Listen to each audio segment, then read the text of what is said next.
Hi, this is Aaron Russell, head coach of your Richmond Spiders women's basketball team, and you are watching the Legacy Maker Sports Network. Legacy Maker, the All Sports Network.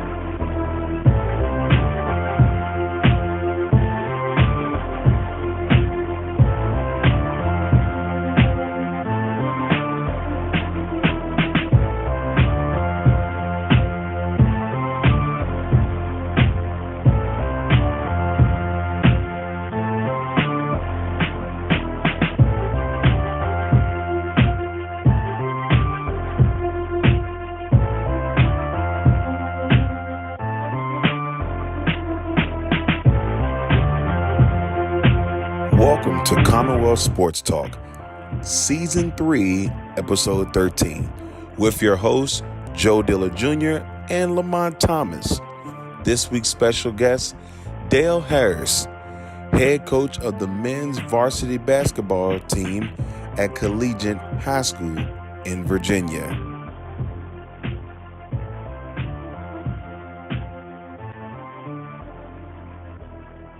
Welcome to Commonwealth Sports Talk. I'm your host, Joe D, coming back to you with another episode as we continue with Commonwealth Sports Talk, spreading that knowledge in Virginia, giving you great episodes with great interviews from great people.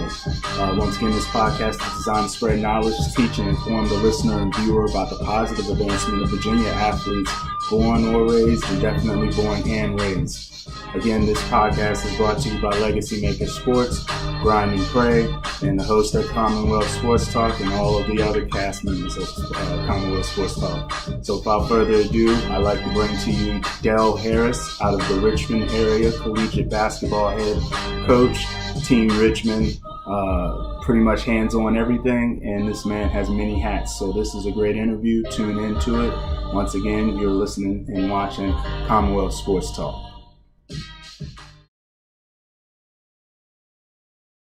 I've got a list of things between Dale Harris Academy, mentoring, your head coaching job at Collegiate, your USA basketball relation, your Team Richmond program, your whole program. Talk to me about how you have so many hats, but it probably just seems like another day in paradise, like another smooth day. Take me through that day or that grind when it is a lot, but it do feel good sometimes. Yes. Well, again, thank you guys for having me and appreciate everything that you guys are doing. But for me, everything is selfless. It's all basketball and young people in service to the community and making others better. So I don't look at anything as a job. I don't look at anything as if I have to do it. And so again, just service and being selfless. And it does get tiring, with wearing a lot of hats, but I also trust a lot of people who I like to say leadership is a shared vision. It's a quote on my refrigerator, actually, that leadership is a shared vision of people working together and obligation and trust. And so I do delegate a lot. And I do like to associate myself with people who have high character and high integrity. So that makes it easy when you're doing a lot of different things. The people that you have around you who have a shared vision of doing basketball the right way, helping young people with no ulterior motive. And so, if that all makes sense, that kind of just makes it go. Yeah, that definitely makes sense. Yeah, and he mentioned before, Coach, that you wear many different hats. You touch, every part of the game when it comes to basketball and youth. And you got the mentoring going on, the analytics going on, which we'll get into as well. But you even had a radio show once upon a time. So yeah, used to this. Why don't you tell us about that? Yeah, again, man, my career has taken me all over. And 08 to 013 was the head coach at Vassar College in Poughkeepsie, New York. High academic Division III and first African-American male in the school's history. And then I came back here and kind of was at a loss for what I wanted to do.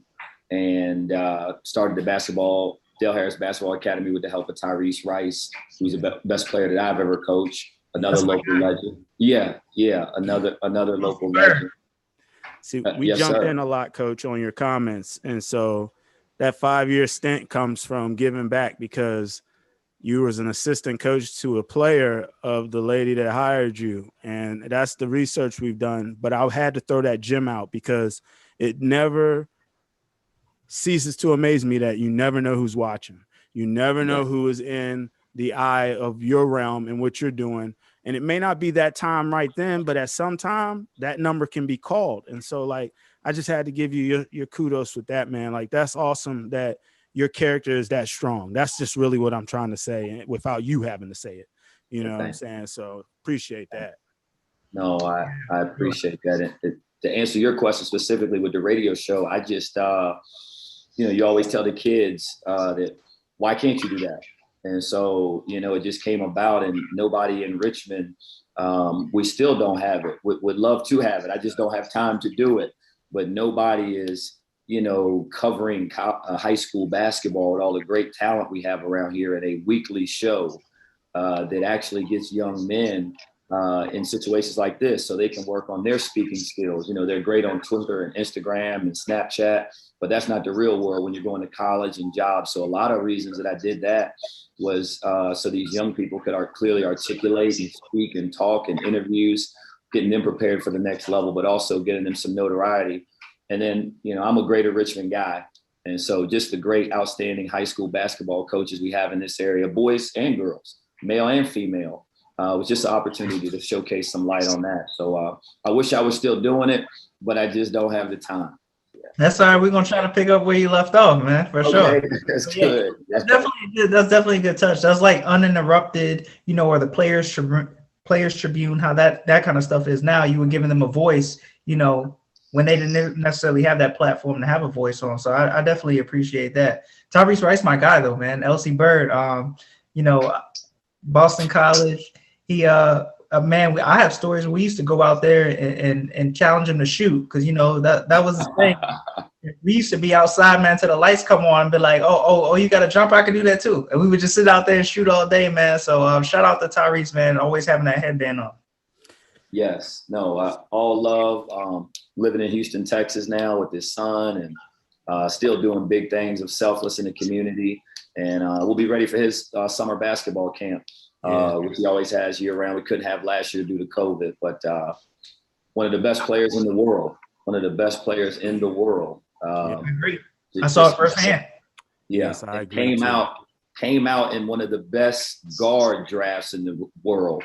Was Johnny Flynn, Ricky Rubio. Yep. It was a draft where 15 point guards were taken, and he was all ACC and a 2,000-point scorer. But what Guy has for him his path was special, and MVPs, and hasn't changed since he was at Falling Creek Middle School and LC Bird. Nothing's changed with that dude. Right.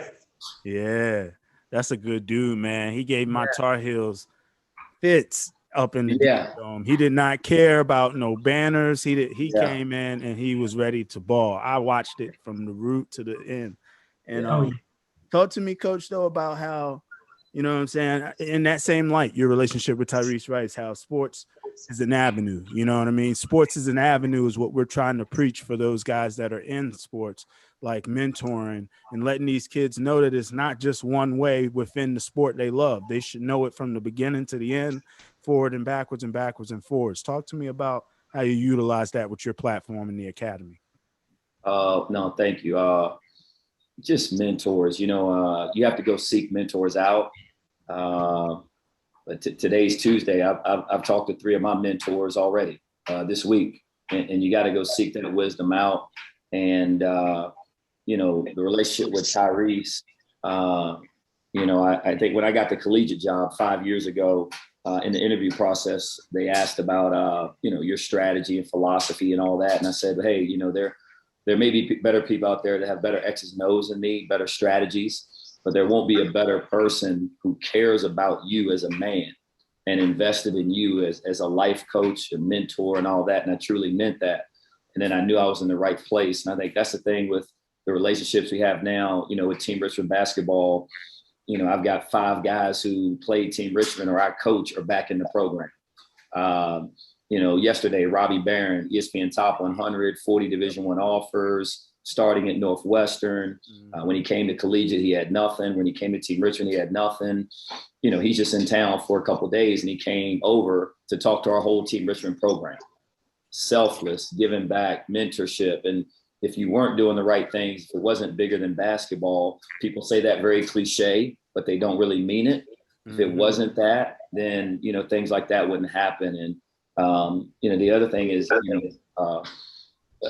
I'm very authentic to my core, and in mentoring a very young coach that I'm close with. We spoke this weekend, and I said, your biggest win is what you're doing right now. And a situation where my biggest win was a young man who played with Tyrese, George Wolf High School, Greg Edwards, who lived at Midlothian Village.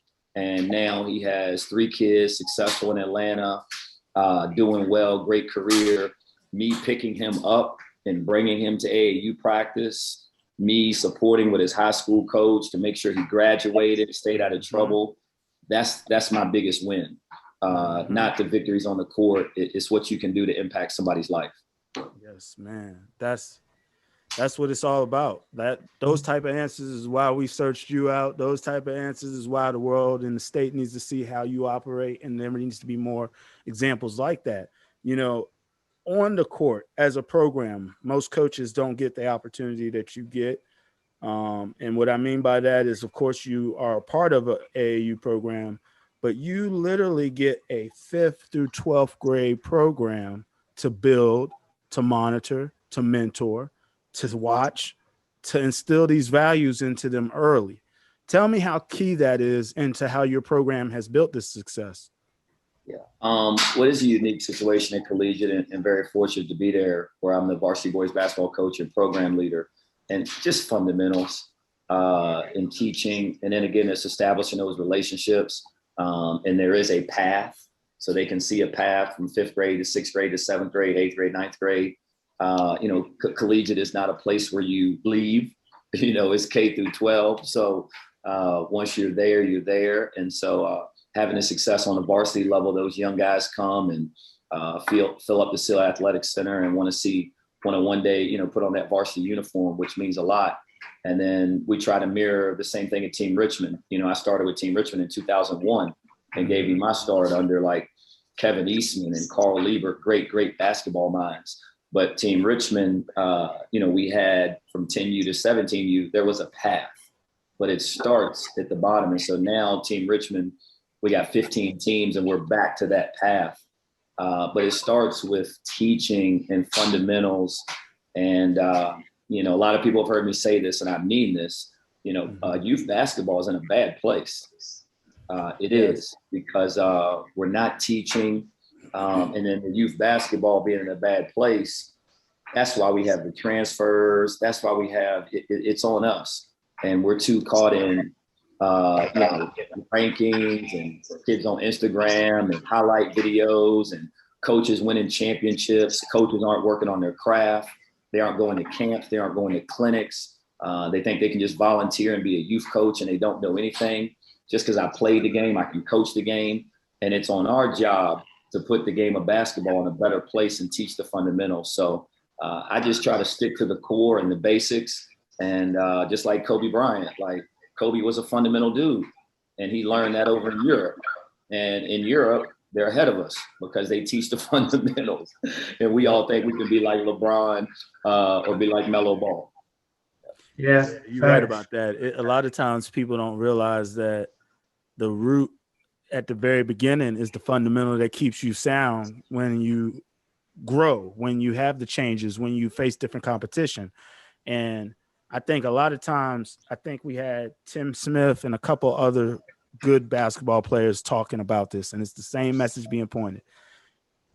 Basketball for high schoolers need to practice for high school.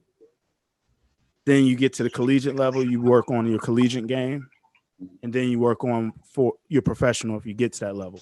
You have kids at age 5 through 10 knowing only the professional game and don't even really look at the high school they're going to, that's like I said, I think that's a great advantage for you to have that opportunity to grab them in. When I coached, I was a head coach at Bruton High School in Williamsburg.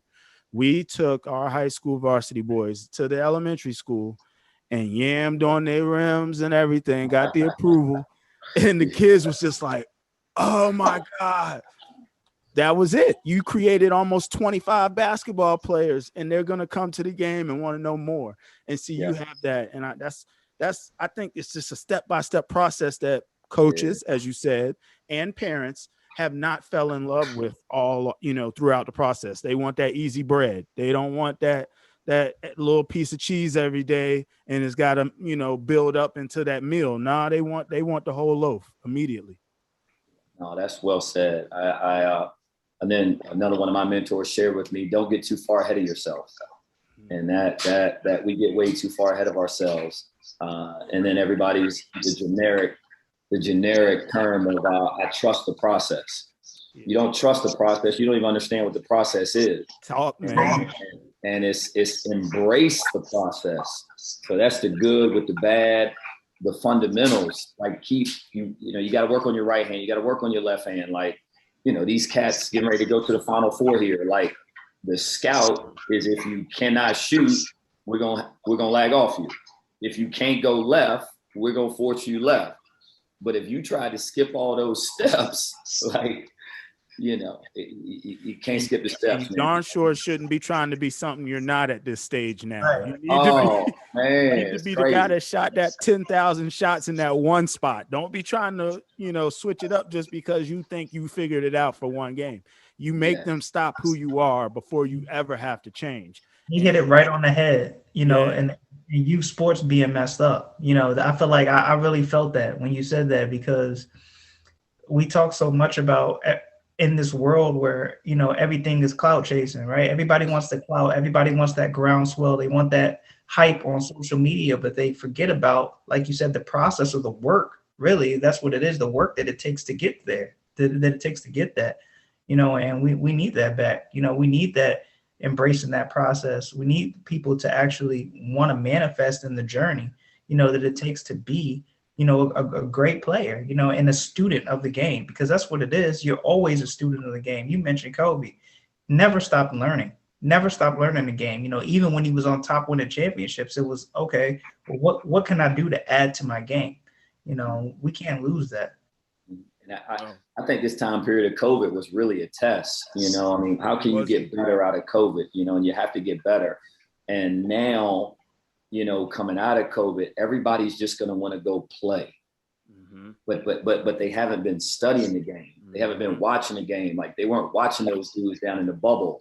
Like, watching the backdoor screen, watching the mismatches on the ball screen. Like, the game, you got to be able to think it, man. And, just like school, if you want to be a doctor, you got to be as knowledgeable as you can. And we're just not knowledgeable with our craft. But we're going to keep working on it, and we're going to make it better. That youth part of the game, and that growing into the game and learning the game, man, you can't stress the importance on that enough. You know? That's the thing. I think USA Basketball does a good job with teaching and having good people around it, again, at the grassroots level. And, of course, you have some of the top players in the country, but also it's just the teaching and the basketball IQ. You'd be amazed. I mean, kids. I start off, one of the most fundamental things that I start off with, which is really, really bad in youth basketball, is spacing. Yes. And nobody, if it was soccer, they space the field. Lacrosse, they space the field. Football, they space the field. The receiver's here. I'm in the slot. I'm not going to run in his lane. Man, that's the one thing that used to kill me as a high school coach, right? Like, I coached in the private sector in Maryland, and I would freeze practice all the time. And they hated it, but I did it every time. You got to freeze, like, look at yourselves, right? Like, you have all this court, especially everybody on one side. Basketball, oh my gosh, it does not work. It can't work when you all jumbled up. Yeah. Yep. Yeah. And no, I heard this was great. Paul Biancardi, another ranks ESPN Top 100 and of course ESPN commentator, but another mentor. And I worked his camp 3 weeks ago, and he said I ranked the ESPN Top 100, and he's like, a lot of these guys, very few are elite with the ball. And so think about that. Like that's the top in the country. They're maybe going to be pros, or they're going to Carolina, Kentucky. Very few are elite with the ball. But everybody throughout throughout youth basketball, they're doing the cone drills. They're doing what they see on TV. Everybody thinks they're elite with the ball. Everybody thinks they're great with the ball. And so that's why the spacing's bad, because I have been trained in my mind, 5, 6, 7, 8 years old, it's everything with the ball in my hands. And so they don't understand off the ball or defense or rebounding. Then you don't understand the game. Phases of the game. Yeah. That's amazing, man. I was saying earlier that, with me working with Prince William Parks and Rec and just the sports aspect of it, you could take this year as an example and just show you the disconnect. Okay. The state of Virginia VHSL said, hey, high school, let's try to make it happen. Check. Okay. Some did, some didn't. That's going in a little further, but middle school had no ruling. I'm not saying whether it was right or wrong. I'm just saying there's no governing body that allows these young kids to come along the road the right way. And I was thinking to myself, I was like, man, we're Parks and Rec. We're usually the ones that have these kids. Why don't we control it? You got Virginia Rec and Park Association, something like that, which has kids from like 4 to 14. And you have something all the way just like what's on your chest with USA. It's a combine. We're trying to grow these kids to understand the game, not to just be a talent. It's bigger than a talent now. It's almost like USA talent versus European skill. And what I mean by skill is the fundamental skill. You have to have that word, and every European that comes or any foreigner that comes into the NBA, they are fundamentally sound. And, sometimes we have guys that get to the league and they can't make free throws, or they're just that one ticket got them there. But with all that time now, I got to see you improve, because I get it. You're 18. That time moves fast. If somebody tells you this is the way to the NBA, you do it and you get there. But that don't mean you become oblivious to the things you're not good at. And so Kobe Bryant's, LeBron's, Magic Johnson's, these guys studied upon studying their opponents and their own game. So kids don't understand the grind that it takes. That's why we keep trying to throw it out there, man. It's a true grind. And if you don't love that process, then what's the point of winning a title? What's the point of getting a College One scholarship if you don't love the grind? Because as soon as you get it, it's just begun. So, I think you pass a great message. Like, your website is beautiful. Your community work is on point. Team Richmond, I'll throw some gems out. I had Jordan Parham that I worked for and gave him hey man, look, you was a sophomore and you just automatic on this line. I said, but let me just tell you one lesson, and he'll vouch for it. Just one lesson I can promise you he took from me. I said, can we stop hugging the line for your junior year? And let's just shoot a natural shot at 20, 22, 24 feet to get our muscle memory right. Yes, so sir. The motto isn't get shots up. He knows. The motto is muscle memory. Have that same jump shot at all times. And so we used to, that boy had a cannon on him and could hit it from anywhere when he was comfortable. And so I watched you take him, and I was just like, I would watch from afar. And his father, Pug, Mr. Wallace Parham, great dude. Yes, sir. One of my mentors. I thought about calling him today because of our interview. So he's going to get a call this week. But okay. I said to myself, I said, man, he's in a great program. I never met you, never knew. I said, he's in a great program.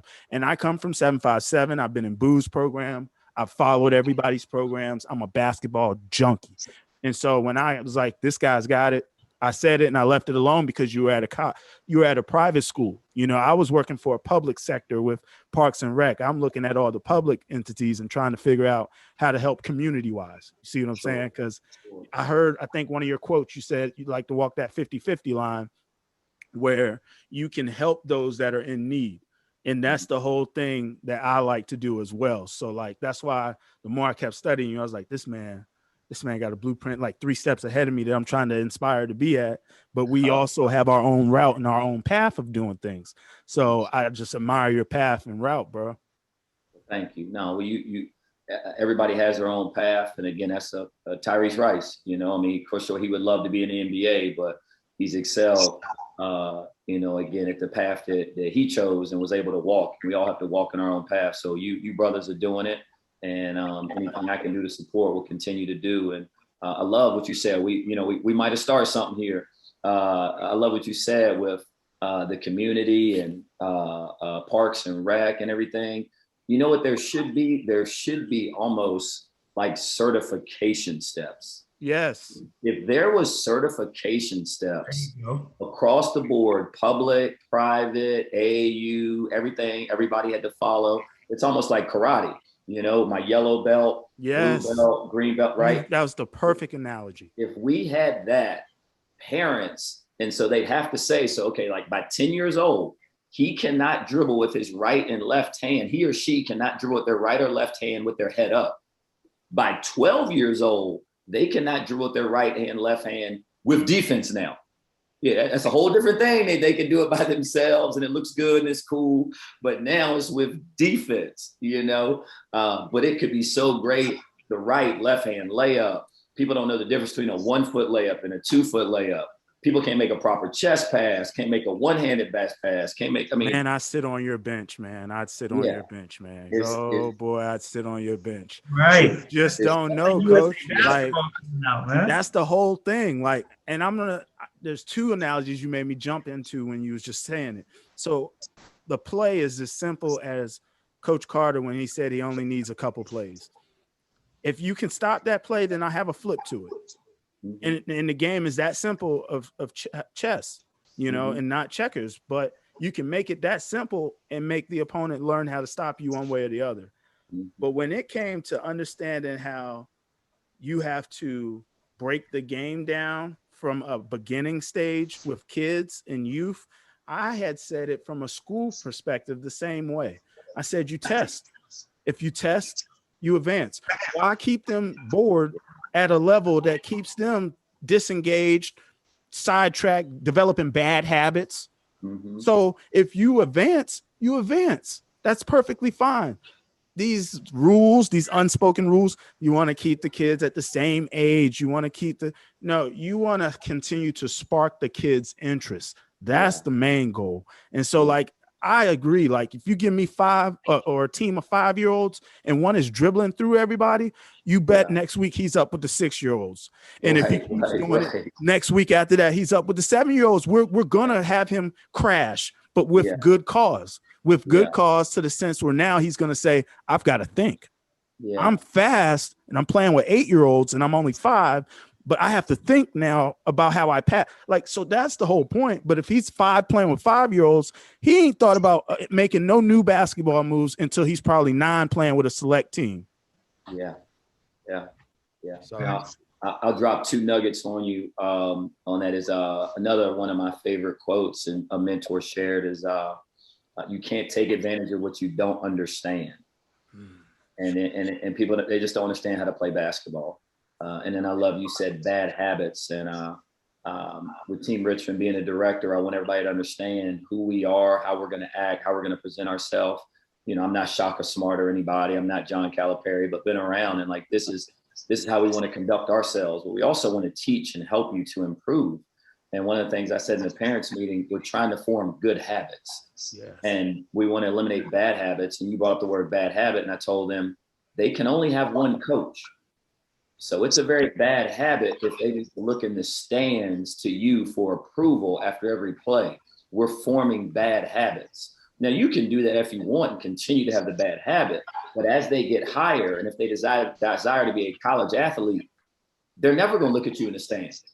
So why are you doing it in Little League? Why are you doing it in high school? And why are you insulting the high school coach? So anyway, I just wanted to drop those 2 on you. It just shouldn't be done at all, be honest with you, because you could be 5 years old and they naturally want to do that because they're young and they're infants. But if you as a parent can recognize that, you tell them to focus in on the game, And then after a while, that's gone.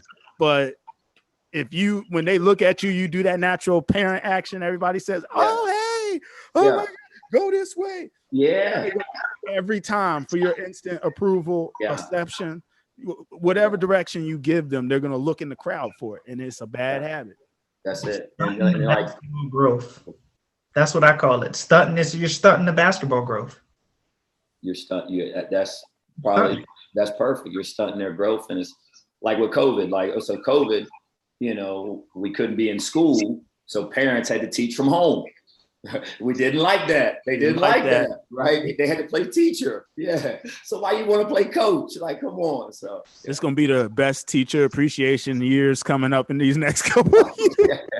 They might get bouquets of roses. They might get fruit baskets every other week. Like, it might go down now. Like, the appreciation has skyrocketed for teachers. And I think that's one thing is no matter what the negative, or I don't want to say negative immediately, but no matter what the outcome of something is, you need to take the positive out of it and the part that you can learn and grow from. So, even in a bad time, we had to take so many lessons from this time and apply them to our daily living lives. So, and even like corporate world, maybe working from home more often. Well, that's more family time. That's what they need. This whole year with no school, I know every parent's going to appreciate teachers and coaches, because every day this kid wants to go play ball. Every day this kid wants to go play ball. Every day this kid wants. So now you have to find a place every day for them if your coach isn't already supplying that during these hard times. So it's an appreciation for people who wear as many hats, people who still can keep it going, people who give back to the community. And yes, I have to say this too, people who do not gloat. I love it. And so we have to gloat for you. And that's why I'm saying it that way. If you got to speak on yourself, then you've already lost about half your crowd, because now they're thinking about themselves as well. But if you are guiding your message toward a positive goal, or a goal in general, or an objective that everybody can relate to, then you have gravitated everybody in the room for one cause, and at least it's a good cause. Yes, the main one that passes faster than anything is hate. And so, that one parent that's in the crowd screaming hate, you're going to have 3 next week if you don't nip that in the bud. Then you're going to have 5, and so on and so forth. So shout out to you and your program of having it done the right way. Absolutely. Yes, man. I got so much stuff, man. So do you know a Shamel Williams by any chance? Monacan. I'm going to take you back to Monacan High School. I do not. When was I at Monacan? I'm old now, man. I'm 42. We all there, bro. That's why I thought, because I ran track. So I just had to ask and try to. I was Monacan 92, 95. 92, 95. You might have came 1 or 2 after you then, I think. Okay. Dang, I thought I hit that one. I told you I was doing my research, man. So the 2 best players, Reggie Williams and Tyrese Rice, both lucky lefties, right? Yes, sir. Yes, sir. Is it something special? I think just fortunate enough to be around 2 humble dudes, man. Or I think going down in the history books is 2 of the best from the state of Virginia. But more so just the humility, the type of people they are, man. That's just way more than, knowing Reggie and Tyrese personally, how they want to give back to the community and take care of others and their families and friends. They're just special dudes. But on the court, it's just so smooth and effortless. And, one thing I know that they both talk about is now that they don't work harder, they work smarter. And so I try to do the same thing. I'm doing a lot, but I try to work smart. So hopefully I'm working smart so it doesn't look like I'm working hard. There you go. There you go. Yeah, they're both good guys, though, man. Both good guys. I mean, I just saw Reggie when he came down and played in the TBT the year before last with VCU. But he looked like the same old Reggie from Prince George, dropping all them threes back in the day. Yes. It's crazy. Like that guy was playing with Steph in Golden State. Like, it's just so like, if people do their homework and research, and like Reggie led the country in scoring, like it's just at VMI. Yeah, guy was with the Spurs, like Tyrese just finished his last year playing with Jimmer Fredette, and Rick Pitino was his coach. And Nick Calathis, like the guy is like worship as a god over in Israel. Like, you know what I mean? Like 10,000 people carried him off. He got billboards. Like people just don't know. People don't know how special these dudes are. You know. Man, we've learned that overseas life. We've had about 4 or 5 guests from overseas, and yeah, it's 1990s Love and Basketball theme is exactly applied now. Just give them the ball sometimes, and also they are idolized over there if the country loves their sport of basketball. So yeah, that's an amazing life to have. Yeah, absolutely. Well, we definitely don't want to hold you too much longer, Coach. We appreciate your time, man. We definitely will keep in touch, and what you're doing with Coaches for Change, what you're doing with the community work, your academy, and also your basketball program, man. Nothing but the best for you in the future, man. Yeah. No, thank you guys for having me and taking the time. And I wish you guys the best of luck with Commonwealth and everything you're doing, and anything I can do to support, whether it's 804 or Collegiate, Team Richmond, Del Harris, whatever. I always want to support young positive brothers, anybody doing it the right way and doing it for the community and bringing some knowledge to it and doing your homework that and coming prepared. So wish you brothers nothing but the best, and be safe, and thank y'all so much for having me. Yes. Yeah, thank you so much. I'm still right here in the Richmond area. I'm in Midlothian, so I'm gonna definitely have to come check you out, man. Come on, man. I'm in Midlothian, so we ain't said that. Come on, man. That's we already know. We're gonna be at Panera next week then. Let's make it happen. There you go. I'm all the way in Northern Virginia. I ain't part of that no more. I used to be there, but they didn't move me up north. So okay, I'm triangle in Virginia, 757, 804, and the 703. I got you. Well, thank you again. Take it easy, boss. All right. All right, Yes, sir. Coach. All right.